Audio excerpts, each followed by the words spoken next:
Hi everybody, it's Sheila from Designs by Baby Moon, and I wanted to jump on real quick and just kind of make a video where I walk you through all of the steps that you need so that you know how to make these personalized sports ball ornaments. So I have a video that I'm in the process of editing that shows you how to add the name in Brilliance Essential software, and so hopefully that will be ready in a day or two. I've been working on it for a couple of weeks and everything has happened. But I'm going to actually, this video will show you how to do it all on the machine. So I'm going to flip my camera around so we can look at the machine and you can see what I'm doing and all the steps that it's going to need. So it's a mess in here still. I started cleaning in here the other day, and you know how like when you start to clean, like it's really like worse before it gets better? I'm at the worst part. So we're just going to go on and go with it so that I can show you guys how to do this. But let me flip this around and we'll get started here. Okay, let's see, flip. And there's the machine. And okay, let's get closer so you can see what's going on here. Got a box in the way. Okay, so what I've got is these sports balls are super great to use as like a bag tag for like a backpack or a gym bag, or even, you know, just just something fun, you know, way to identify your kid and their sport. You can also use this as Christmas ornaments, and we'll talk about that more in a minute. But I have a couple of different ways that I put grommets in. This is a 1/4 inch grommet. It's really a lot bigger than the eyelets that I use.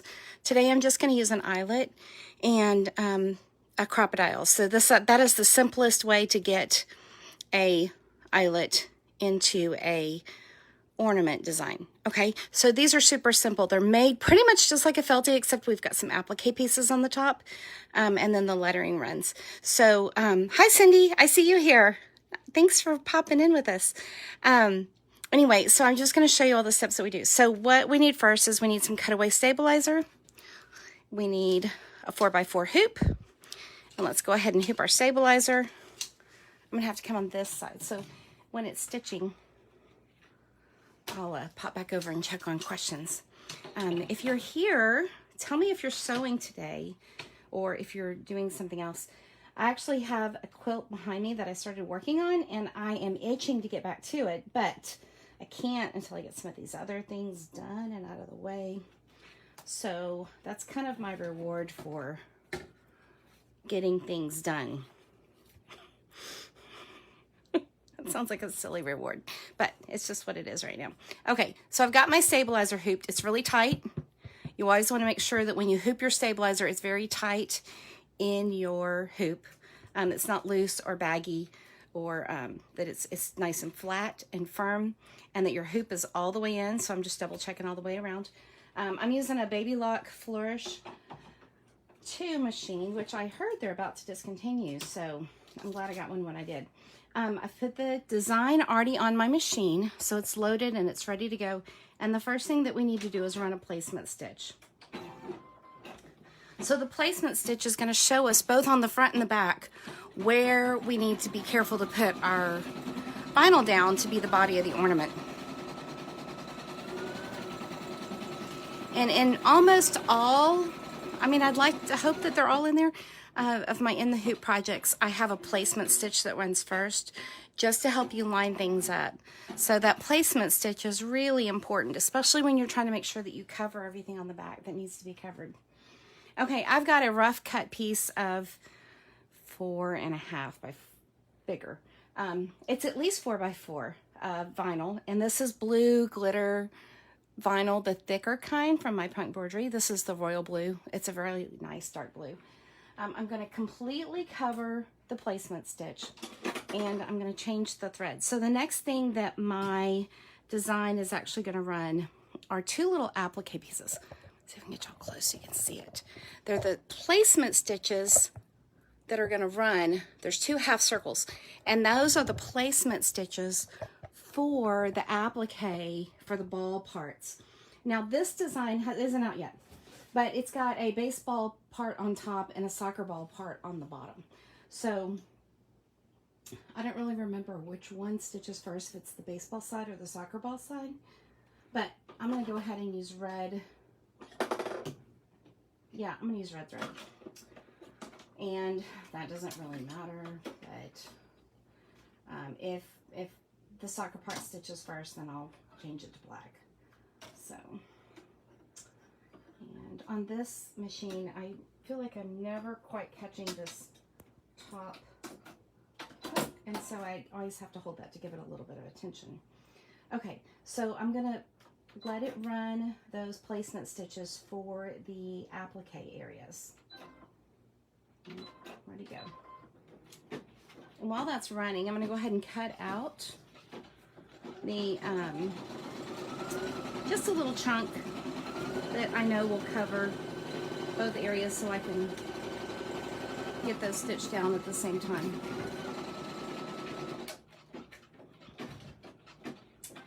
And I believe I have some good applique trimming scissors over here. These will work.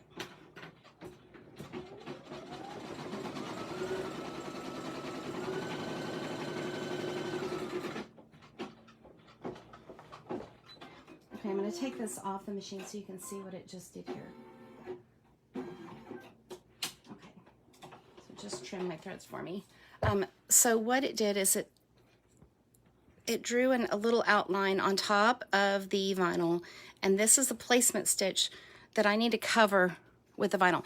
Now, since on this design the top is baseball and the bottom is soccer ball, the background of both of those is white, so I can just cover it with one piece. If you were doing something like you were turning this one into a softball and this to a soccer ball, then you would need to cut a little slice of the green or yellow color and then white on the bottom. But since it's baseball and soccer, I can use just white. This white that I'm using is the white patent from my punt boardry. And I think I've said it like 100 million times, but it really is my favorite white vinyl in the world, literally. I like the way it's shiny. I like the way it holds up. I like the way it stitches. I like the way it trims. I like everything about it. Okay, let's run a tack down now that's going to tack this white piece down and show us where to trim around it all.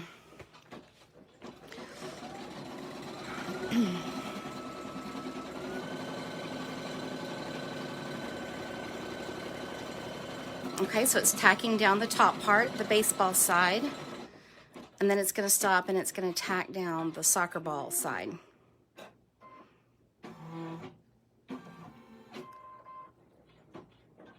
Almost done.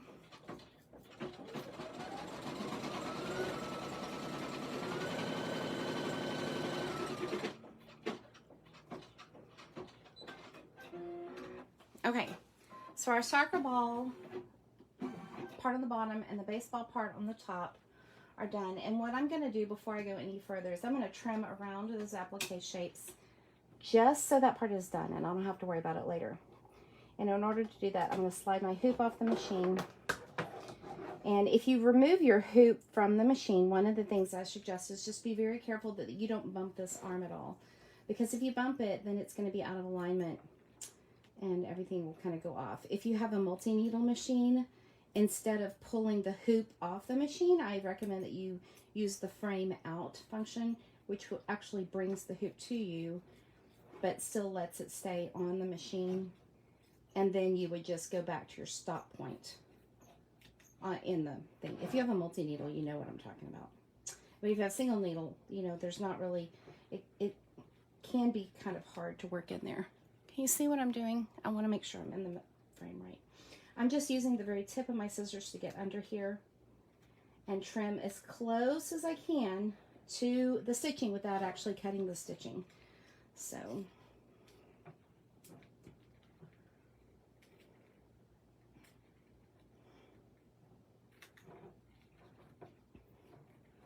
and the outline of this is a really nice wide satin stitch, so you don't have to get too crazy, although I do like to be pretty close to my edges.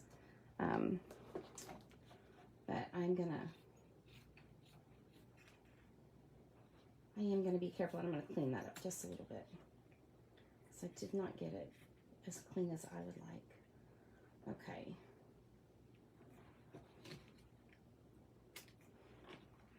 All right, now I have some spots that I want to clean up, like this side of the edge. This one over here. And I don't think that'll fall outside of the stitching line, but just to be sure, I want to kind of get as much as I can off.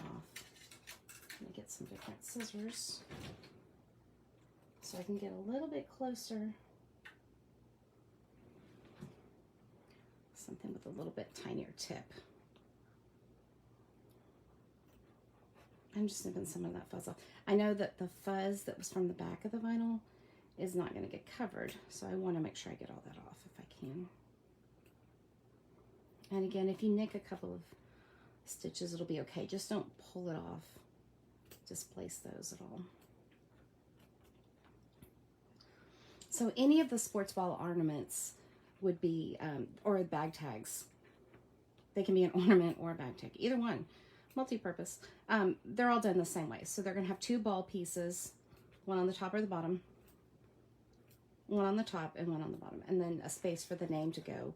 And the name will show up on the background. So you wanna use something with high contrast. For this one, I'm gonna do the name in white, I think.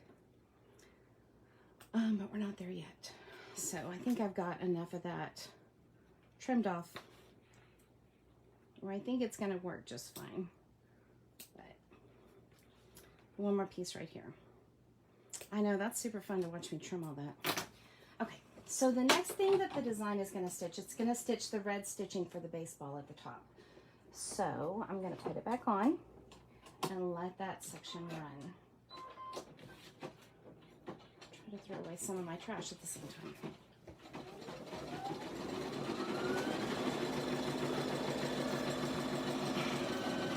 I love those baseball stitches. I mean, I like the soccer ones too, but I've had more. We haven't ever had a soccer kid at our house. We've had baseball kids and volleyball kids and softball, baseball, softball, volleyball. That's about it so far. We have a couple of kids that are just getting started, so who knows, they may be my soccer kids.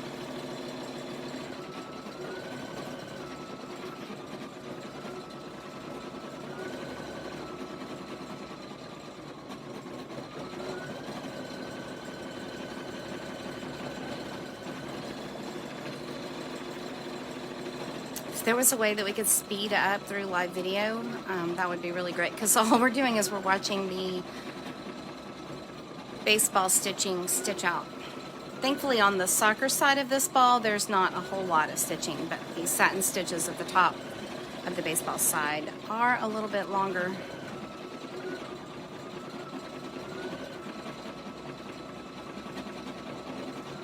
Okay, it's more than halfway done.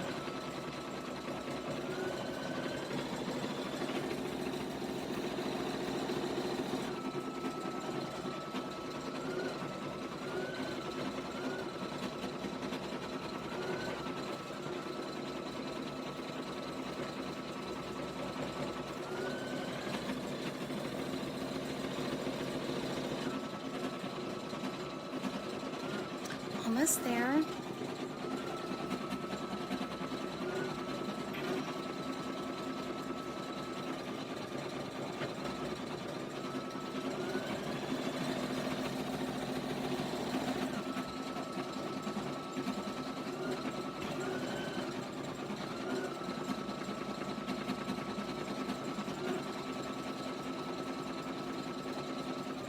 All right, just about done with the red. There we go. And the next step is the white satin border for the top of the baseball. Now, of course, you could do it in whatever color you want, but I thought since the baseball itself is white, that the outside edge of the ball should be white too. And I had white right there. I don't know why I picked that one. This is a spool of thread that I'm trying out. I got it from one of the vendors at Applique Getaway. And so he just gave us a goodie bag full of stabilizer and thread, which was kind of fun. It's the Auto brand, Auto Caps. Y'all know Auto Caps? They're a really great source for caps if you do caps. And they're a good cap. And they're very inexpensive, so there's room for profit when you use those. But they have a whole line of stabilizers and thread, and so I'm just using that. It's actually been the thread. Well, I'm really picky about white thread, and I really like the Applique brand white thread because it's very opaque. You can't see through it. I feel like this Auto thread is a little bit shinier. It's more like the Floriani. It has more of a sheen to it, but I don't mind that. It's just not something I've ever used before. I mean, I've used the Floriani white, but it's not my favorite, and my machines haven't. I have one machine that's super picky, so that machine didn't like it, so I didn't continue on with that brand. Most of my machines do really good with Applique, so that's my thread of choice. Hi, Tammy. I've been thinking about you and your mom. Hope things are going okay right now. Give your mom a hug from me. Okay, so it's done with the top of the ball. The next thing that we're going to do is we're going to change the thread to black because we're going to do the soccer ball part on the bottom. And I have a couple of these that are almost ready. This one, that's baseball with soccer. And I think I started a volleyball with soccer one. Or maybe it was a baseball and volleyball. Or softball and volleyball. I don't remember. But I'm going to, as I get those tested and out, the split ones, the mix and match, I call them a mashup. And I only learned that word from my kids who have some kind of mashup thing on Minecraft that they watch or play. So when you mix two, it's called a mashup. So this is a mashup because we're mixing the two balls. But I don't, there's so many different variations of which sport your people could be involved in. So I don't know that there's any into it. But if you have a specific set you'd like me to combine into one, I'm happy to do that for you. If you want to do it yourself and like mix and match parts and you have embroidery software and you want to do that for yourself, that's totally great. Some of the balls, I didn't split them all exactly in the same place, just because I wasn't thinking I need to be able to make these mixable or mix and match. So because I wasn't thinking that way, I didn't take care to split them all in the same place. Because it never even occurred to me that somebody might want a split. But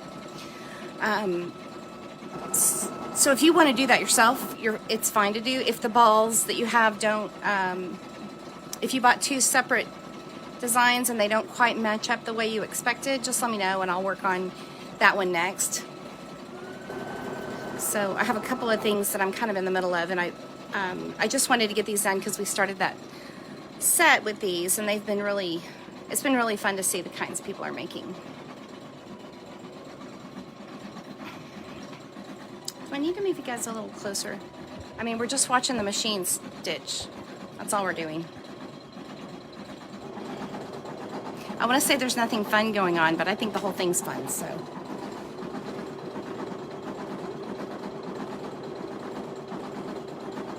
And again, when you get a color map, I have the PES version of the file loaded on my machine.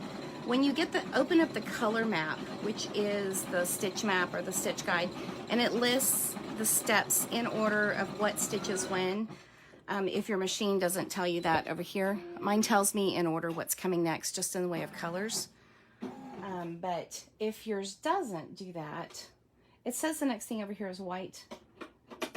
It's white. Yeah, it's white. I'm going to use white because I'm going to use white for the lines that divide it and the lines for the bottom of the soccer ball too. So I've got the same one. But if you look at the color map and your colors don't match, like this says the Applique colors right here. If your colors don't match that, or you don't use Applique brand colors, that's totally fine. You can use whatever color you want. You are the boss of this whole process. And this is just a guide. So, and I don't even know that when I say isochord number, well, I do know. When I say isochord number 0015, that's the white I like. There's like 6 whites. That's the one I like. So that's the one I always pick when I'm digitizing. But like this says black 2944. And I know the black that I always use for black is 0020. So that doesn't mean anything. That's not telling me what to do. I'm not doing it wrong by not using that color. I'm just using the black. That's all I'm doing. Okay, let's run those stitches right there. Let me know what kind of thread you like using. Whoa, wait. What's happening? Let's see. Hold on. That's not supposed to happen there. I wonder if it's doing another, I know what it's doing. So I'm going to go back. I got to take that out. Let's see. Let's cut the thread there because we don't need that to happen. And let's skip that step because I think it's trying to add another run and we don't need that. So let's go to the next thread. When does it do? That's not right. So this is what happens when I'm testing out a design. I don't really know what's going on. So let me go here and let's see what's happening. So it's going to do that, satin stitches. That's what those are. I don't want to go over those satin stitches again. Let's see if it gives me the ones for the bottom though, because I need that. Let's go by 100 stitches at a time. It's not getting us very far. Okay, this is where we need to be. Let me go back and see if I went forward 100 stitches at a time. So let's go forward. There we go. There we go. Oh, that was scary. Let's say okay. If you have learned how to skip forward and backward on your machine, I'll tell you that is like a lifesaver sometimes. So without having to run through the steps. So I need to fix something in the file where it was trying to satin stitch over the top of that other ball again, which we already did. But I need to move that so those are together so that happens all at the same time. So we're just gonna let it satin stitch over the bottom of the soccer ball. And then we're gonna run the lines that go across the middle of the soccer ball and then the lettering. And then I need to grab some dark blue thread.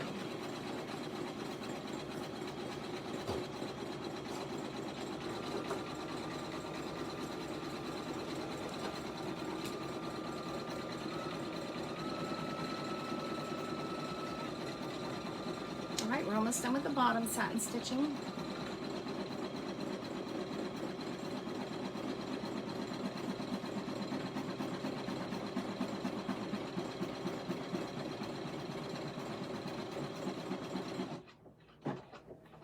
Okay, and then now I'm not going to change my thread. It says to put it black, but because I'm using a dark background, I want my lines, the split lines, to be real dramatic and contrasty. So I'm going to use white for those.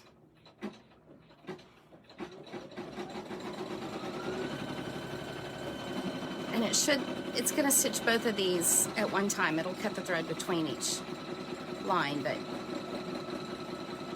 I'm not going to have to stop and tell it to go do its thing. It'll do it automatically.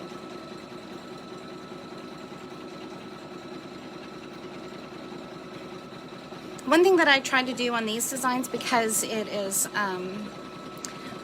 the split shapes, this machine will cut my jump stitches for me, but if yours doesn't, I tried to make it so that any jump stitches that happen are not in weird places or they don't get crisscrossed by other designs. So even if you wait until the last minute, the very end of it, to trim your jumps, they're not going to be a mess and all over the place. That's what I tried to do. So hopefully I remember to do it, and this one we'll see in a minute. Nope, I did not remember to do it. So I got to fix that on here so that you don't have a crazy jump all through the middle of everything.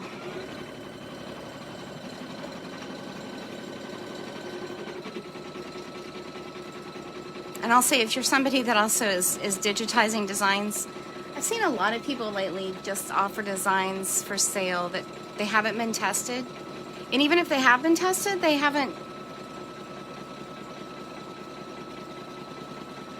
I haven't seen samples of their work so that I know that that designer knows, you know, what they're expecting to happen on the other side of it.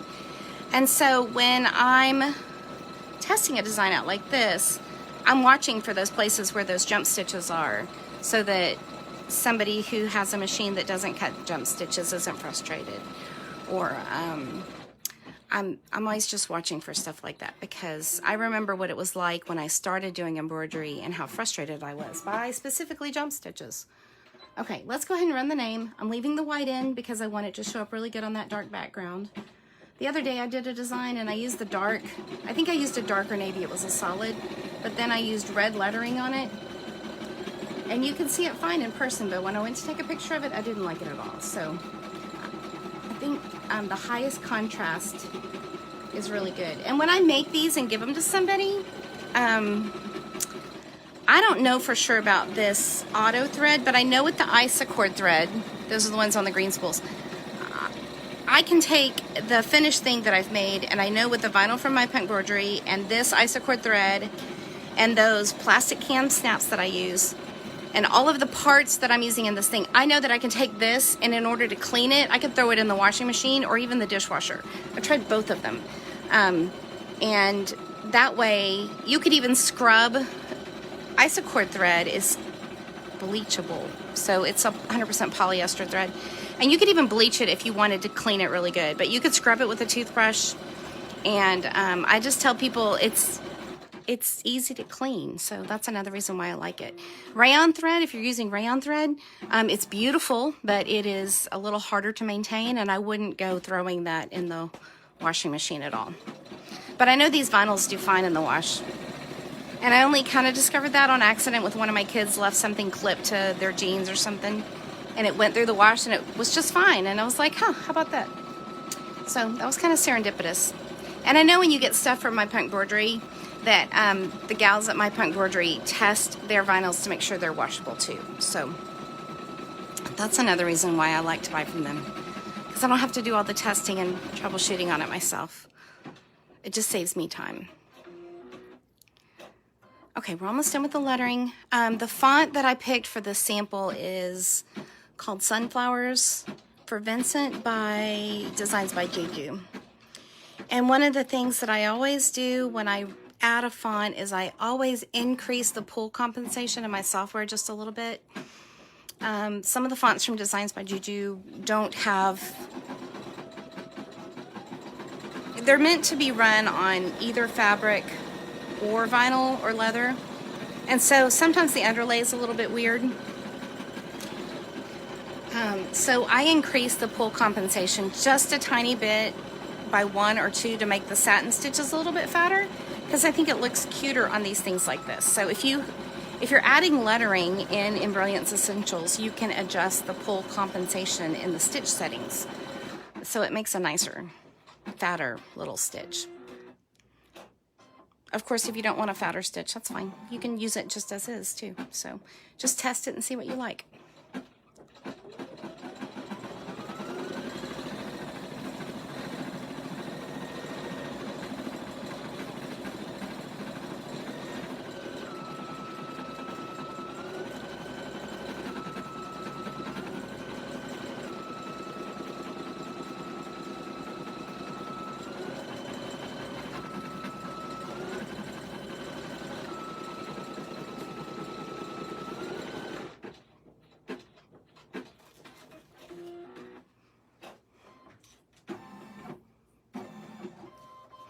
We're almost done with the lettering.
almost done, yay.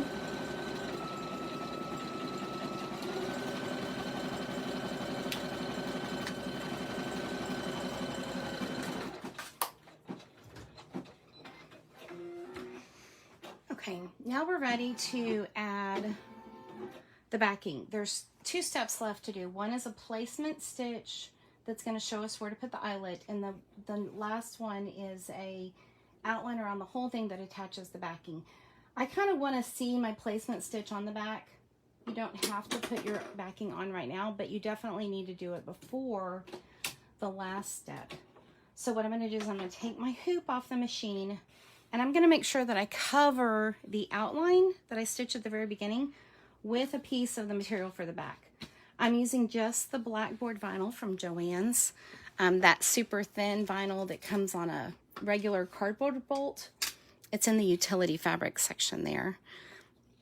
And I'm going to use a little bit of tape to hold it down on the edges outside of the lines.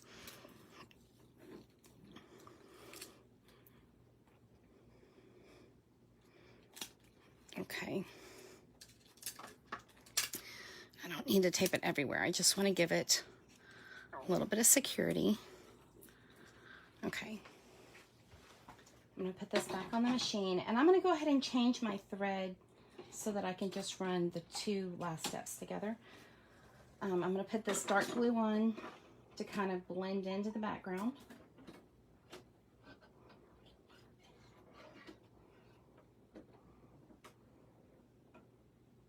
Let's see. Okay, here we go. All right, and let's run that little placement circle for the eyelet.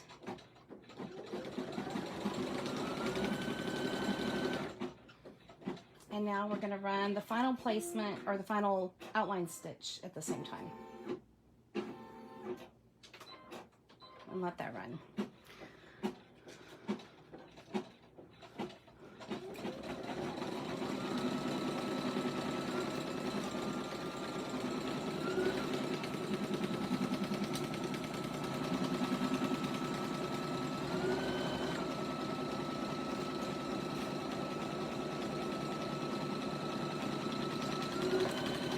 I bumped it.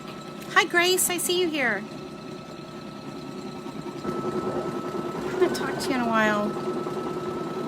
We should do a group chat thing,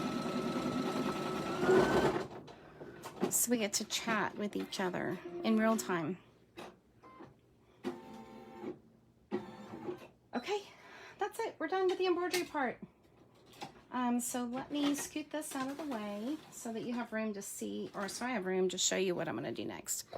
Okay, I want to make sure you can see this. So it's all done, front, back. There's a couple little threads to trim. So I'm going to go ahead and trim those off now while it's still on the hoop. So it's just flat and I can see them better. Okay, there's one right there.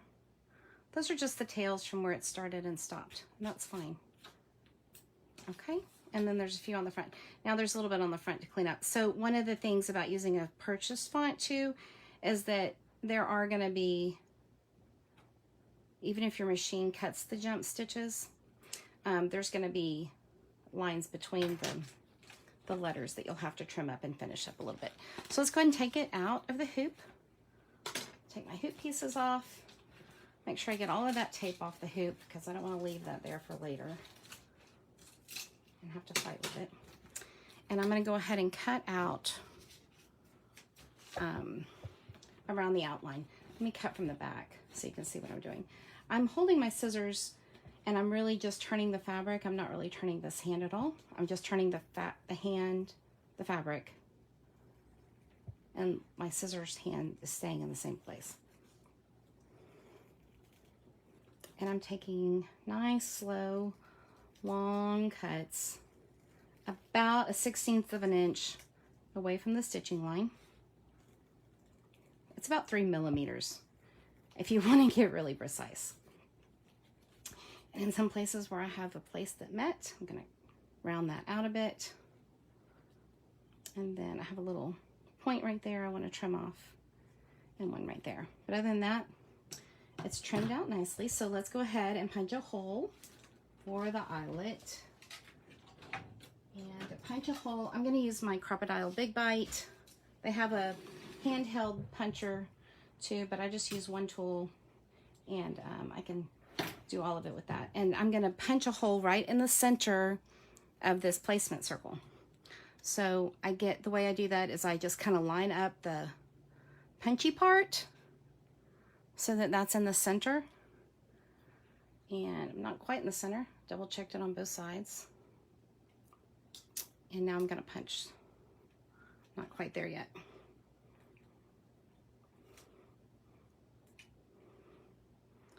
You know, because I did it in the same color, it's hard to see. Okay. I just want to make sure I get that kind of mostly in the center, because my eyelet is just the right size for this puncher.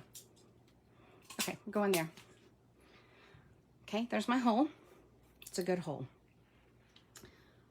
The eyelet that I have are these Dritz eyelets that I got in the Sewing Notions section of Joann's. The Dritz ones are nice because they don't rust. So like I said, I can tell people that they could throw this in the laundry or the washing machine. If you use an eyelet that's like for scrapbooking, those aren't meant to get wet. Any of the ones in the sewing section are, so they're not going to rust. So then I'm going to change the setting on my Crocodile to the eyelet setting point, and I've got these two little squares set for these eyelets right here, and I'm just going to give it a squeeze. Again, I like the Crocodile for this instead of the Dritz pliers because the Crocodile has more squeezy power and I don't have to work so hard. So I'm going to just make sure I got that set really good in that hole.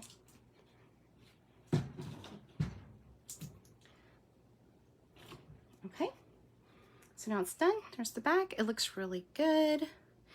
And I have a steel cable. These are locking cables, and that I'm going to use for the bag tag thing. Now, I mean, there's trimming up I need to do here, so this is not done. And there's that place where it messed up and started adding that extra satin stitch on top. These are really cool because you just screw them together, and if you can get it screwed on right, it's a pretty secure lock. So that's much more secure. If this is not going anywhere, this is not going to break. It's not going to be. If your kids end up grabbing the tag, the whole bag by the how to. We'll talk to you guys later. Thanks.